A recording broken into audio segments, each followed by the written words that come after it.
देश का युवा बेरोजगार है, महंगाई चरम पर है, किसान सड़कों पर है, तो वहीं सरकार चुनावी राज्यों की जनता को साधने में व्यस्त है। ऐसे में आम लोगों पर बढ़ रहा महंगाई का बोझ कम होने के बजाय और बढ़ता ही जा रहा है। अब पेट्रोलियम मंत्री धर्मेंद्र प्रधान ने ऐसा खुलासा किया है जिससे आम लोगों की मुसीबतें और ज्यादा बढ़ती दिख रही है। देखिए ये रिपोर्ट।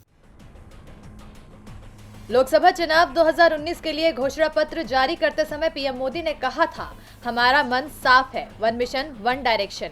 हम आजादी के 75 साल में 75 लक्ष्य लेकर चले हैं। ये कहकर पीएम मोदी ने जनता को तो लुभा लिया, लेकिन अब इसके बाद ये लगता है कि पीएम मोदी के इस 75 लक्ष्य में आम लोगों को राहत देने का लक्ष्य था ही नहीं। किसान दिल्ली की सीमाओं पर 100 दिन से अधिक समय से बैठा है। देश में बेरोजगारी दर लगातार बढ़ रही है, वहीं महंगाई भी अपने चरम स्थिति पर पहुंच गई है।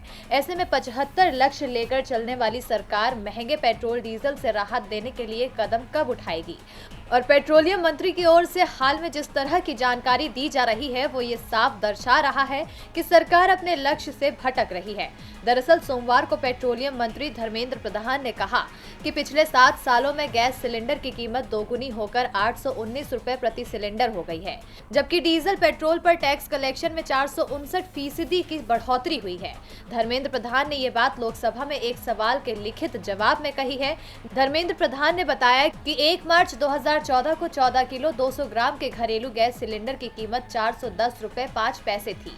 फरवरी में रसोई गैस के दाम में 3 बार बढ़ोतरी की गई। वहीं 1 मार्च 2021 को गैस के दाम में 25 रुपए फिर बढ़ा दिए गए।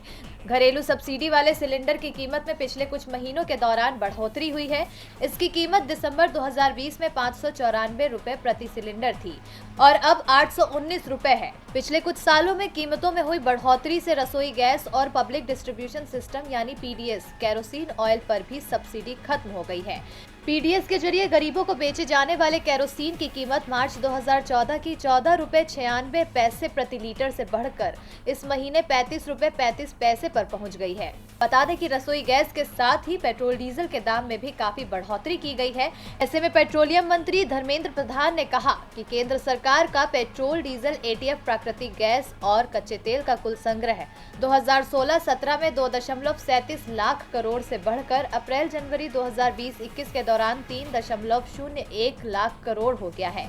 अब इन सब से ये तो साफ हो गया है कि सरकार जनता के हित के लिए नहीं बल्कि अपना खजाना भरने के लिए काम कर रही है।